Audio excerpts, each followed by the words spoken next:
On a cold December night in 2011, 13-year-old Erica Parsons seemed to disappear without a trace. Her parents told everyone she had gone to live with her biological grandmother, but something about their story didn't sit right. As investigators started asking questions, strange details began to surface.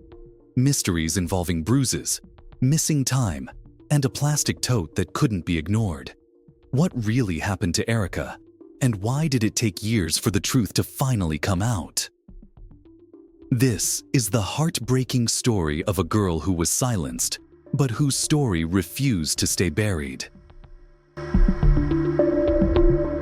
Erica Lynn Parsons entered the world on February 28, 1998, born to Carolyn Parsons. At just 4 pounds 7 ounces, Erica was a tiny but spirited baby. However, Carolyn faced a heartbreaking decision just days after Erica's birth. Financially unable to provide for her, Carolyn chose adoption, hoping to secure a brighter future for her daughter. Erica's biological father was absent, but Carolyn's former brother-in-law and sister-in-law, Sandy and Casey Parsons, stepped forward to adopt Erica. Carolyn had grown up in foster care and dreamed of something better for Erica. At just 4 weeks old, Erica joined the Parsons household, becoming part of their growing family. Officially, the adoption was finalized in 2000, though Sandy later claimed it happened in July rather than March. Casey Parsons fondly recounted those early days, saying, "We had her from 4 weeks old.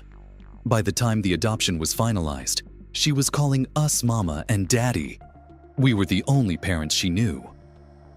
Sandy and Casey had their own tumultuous history. They married sometime in the early 1990s and welcomed 3 biological children: Sandy Jr. in 1992, James in 1993, and Brooke in 1995. However, reports of domestic violence plagued their marriage. Sandy faced convictions for assaulting Casey in both 1994 and 1997, with court-ordered probation and community service. Despite this, they remained together, and their household grew with the addition of Erica. In 2001, Casey ventured into surrogacy, advertising herself online. She connected with Amy Miller, who hired her to carry a child. The arrangement began promisingly, but it quickly unraveled. After 6 weeks of pregnancy, Casey informed Amy of a miscarriage, only to cut off communication entirely. Later, Amy discovered evidence suggesting Casey had planned to keep the baby and had solicited money from other prospective adoptive parents. Legal threats and an FBI investigation forced Casey to relinquish the child after birth, raising serious questions about her motivations as a surrogate. Meanwhile, concerns about Erica's safety emerged. In 2002, social services began investigating allegations of abuse in the Parsons home, dating back to when Erica was just 2 years old. These suspicions added to the growing unease surrounding the family's treatment of their adopted daughter. The Department of Social Services launched an investigation into claims that Erica Parsons had been physically abused. A report alleged that Casey Parsons often carried a belt and used it to discipline Erica, leaving bruises. The report described marks on Erica's buttocks, the back of her leg, and the side of her face. It was also alleged that Erica refused to eat at times, and that Casey had told her she didn't love her. When the Department of Social Services interviewed Casey, she denied the accusations of abuse. The investigator observed that Erica didn't appear to fear her parents, and even sat on their laps without hesitation. No visible injuries, such as cuts or bruises, were found during the investigation.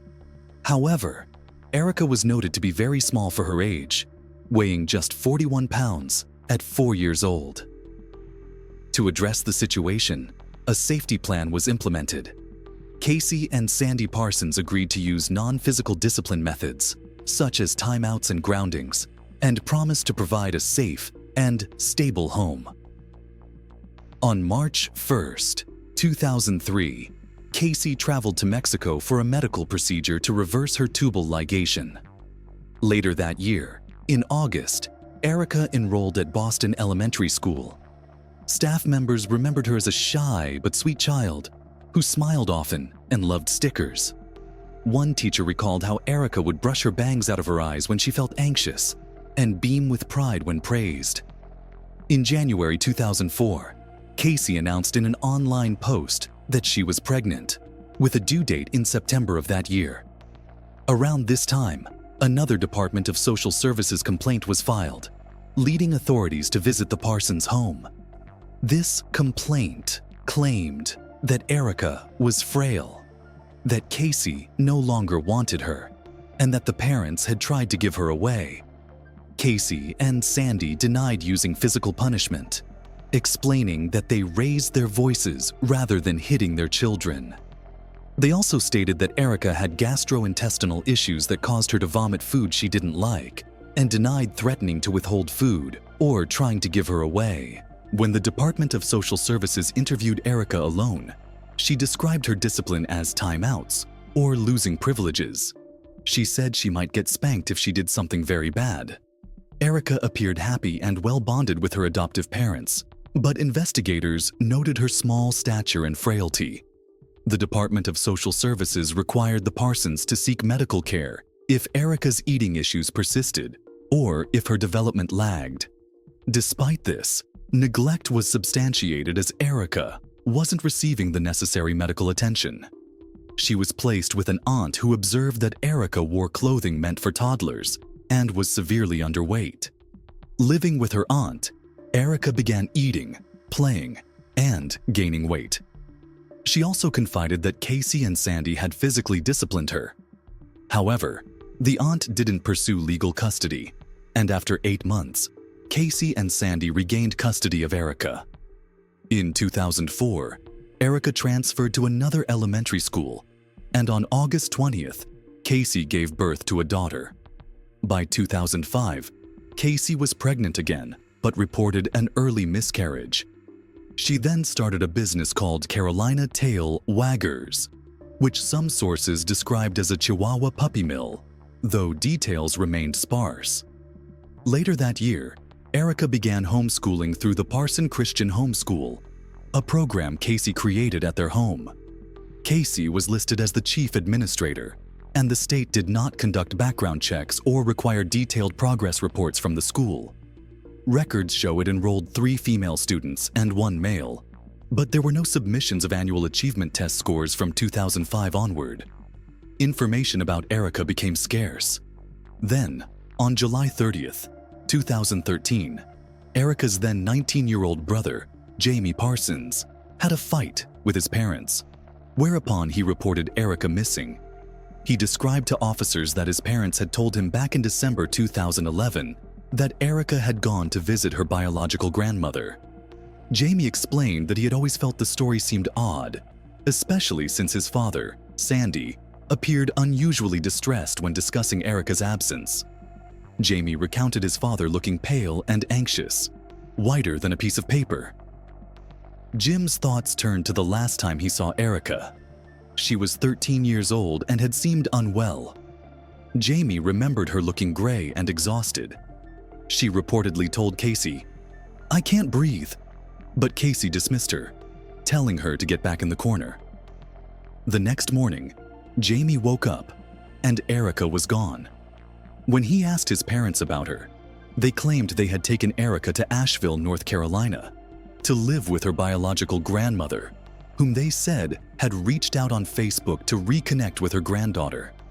Jamie explained to authorities that this was the last he had heard about Erica. An investigation into Erica's disappearance was launched immediately. Detectives searched the Parsons home thoroughly, pulling up floorboards, probing the yard for signs of clandestine graves, and exploring every lead. Despite their efforts, Erica's whereabouts remained a mystery. Tips and reports flooded in, including alleged sightings of Erica along the roadside and calls from psychics, but none led to concrete answers. The FBI joined the search, offering rewards and generating national attention. The National Center for Missing and Exploited Children created an age progression photo of Erica, transforming an image of her at age 9 into what she might look like at 15. These photos were widely circulated on billboards in hopes of gathering new leads. authorities were determined not to fail. Casey and Sandy claimed to investigators that they last saw Erica in December 2011 at a McDonald's in Mooresville, North Carolina. They stated they had taken Erica to meet her biological grandmother, who they alleged had contacted them on Facebook. According to the Parsons, they had traveled with one of their daughters to hand Erica over, but when investigators spoke with the girl, she denied being part of the trip. Investigators also found that Casey and Sandy could not provide any contact information for Erica's grandmother, not even the Facebook profile they claimed she had used to reach out. The lead investigator worked tirelessly to locate Erica's grandmother. He searched for individuals with her name in Asheville, but found no evidence of anyone connected to Erica. By August 2013, detectives publicly announced their belief that the story about Erica's grandmother was fabricated. They revealed that Sandy and Casey were not cooperating with the investigation. Around the same time, Erica's biological mother, Carolyn Parsons, flew from New Orleans to North Carolina to assist investigators. On the same day, Casey and Sandy appeared on the Dr. Phil show, claiming they believed Erica was not missing, but was simply a rebellious teenager who no longer wanted to communicate with them. On the show, Casey stated that Erica's grandmother had told her that Erica refused to return home after staying with her for 2 months. Casey claimed she had tried to contact Erica's grandmother, but the phone number was no longer active. She interpreted this as Erica blocking their number. Despite their appearance on national television, Casey and Sandy maintained that they had been exemplary parents and insisted that Erica was safe. They denied any wrongdoing and blamed Erica's supposed disappearance on teenage rebellion. However, investigators remained skeptical as their story had glaring inconsistencies. In September 2013, Casey allowed media into her home, showing them Erica's former bedroom. By this point, the public and authorities were increasingly doubtful of Casey and Sandy's narrative. The search for Erica continued with growing concerns about what may have happened to her after her last confirmed sighting in 2011.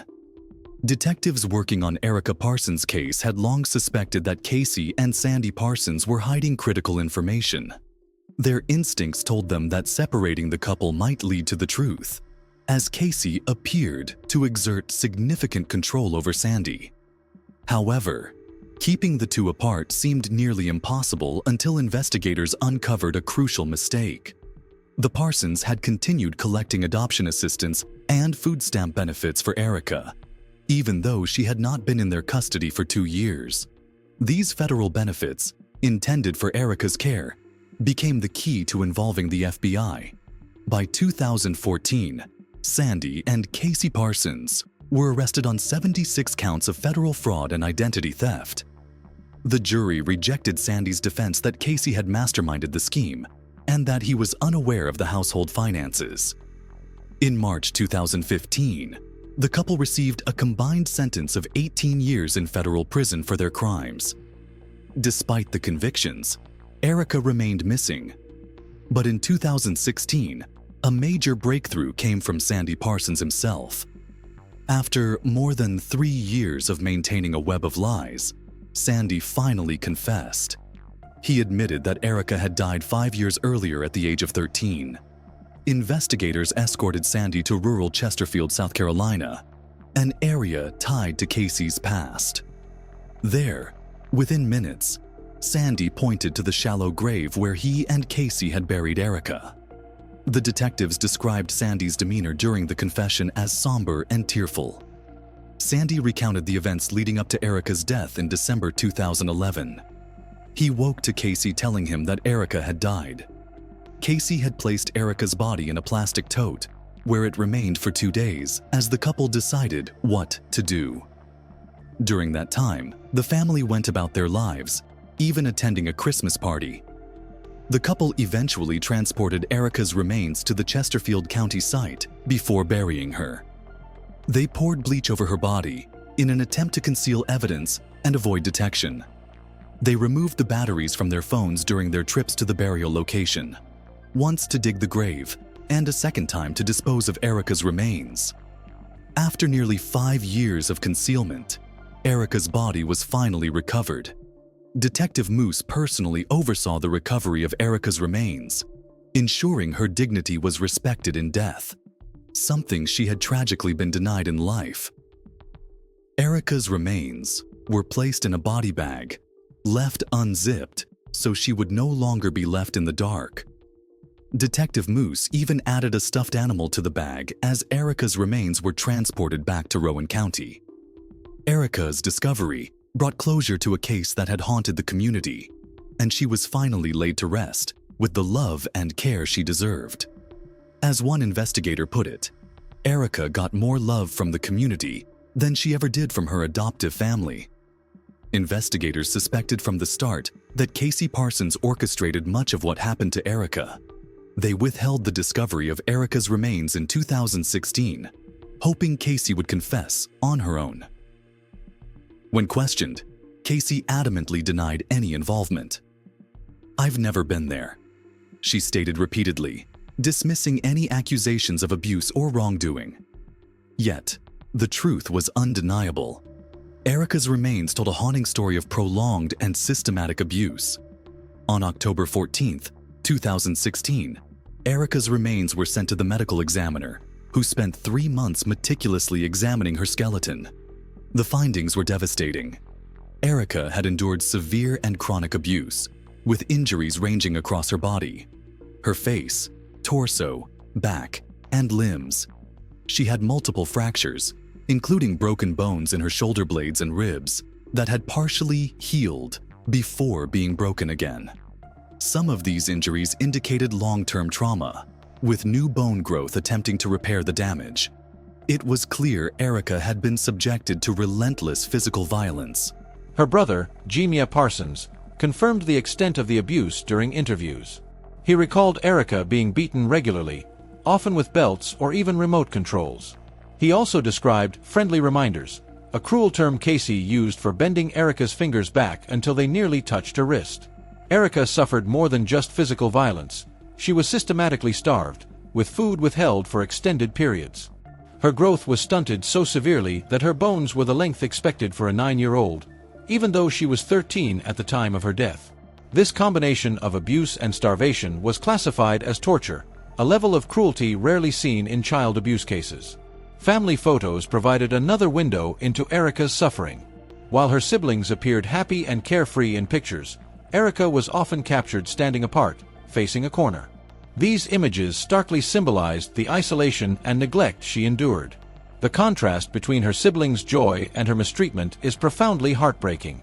On June 18, 2017, Erica was finally laid to rest in a funeral organized and paid for by the Rowan County community.